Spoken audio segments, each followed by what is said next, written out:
Hi everyone, in this video, we'll talk about the random effect, which modifies values randomly. We'll be working on the depth value. First, we will open the effect editor and add the random effect. You'll notice that it immediately starts distributing the values randomly. Here, we have the minimum and maximum range. The minimum is set to 25% of the depth value, and the maximum is at 100%. Since our depth value is 10 centimeters, this means the effect will distribute a random value between 2.5 and 10 centimeters. We also have a step parameter. When the step is set to 0, any value between the minimum and maximum can be chosen. However, if we increase the step value, for instance, to 25, the effect will only pick random values at specific increments. It essentially divides 100 by 25, giving us 4 possible value steps. The effect will then choose from 25, 50, 75, or 100% of the value. This becomes clearer from a front view. If we measure the parts, we can see the specific increments: 2.5 centimeters, 5 centimeters, 7.5 centimeters, and 10 centimeters.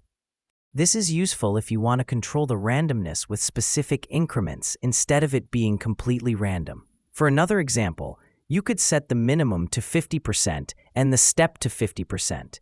As a result, the effect will only apply values of 50% and 100%. Next, let's look in the Use Minimum and Use Maximum options, which are enabled by default. Disabling Use Minimum prevents the effect from selecting the lowest possible value in your range. For example, the minimum value is 20%. When this option is disabled, the effect skips that value and starts from the next available increment, which is 40%. The same logic applies to Use Maximum. Disabling it excludes the highest possible value. When this is disabled in this example, the new maximum becomes 80%. With both options turned off in this case, the effect will only produce values between 40% and 80%, which corresponds to 4 and 8 centimeters.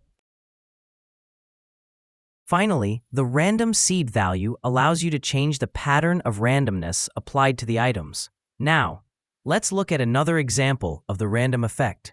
We'll add a triangle shape and apply the random effect to the Flip Y property. When using a property like Flip Y, the percentage setting controls the portion of items that will not be affected. For instance, if you set the value to 100%, all the items will not have Flip Y. If you set it to 75%, that means 75% of the items will remain unchanged, while the other 25% will be flipped. Conversely, at 25%, most of the items are the ones that will have Flip Y applied. And just like before, the random seed value allows you to adjust the distribution of this effect. That covers the random effect. In the next video, we'll talk about the expression effect. Thank you for watching, and see you in the next video.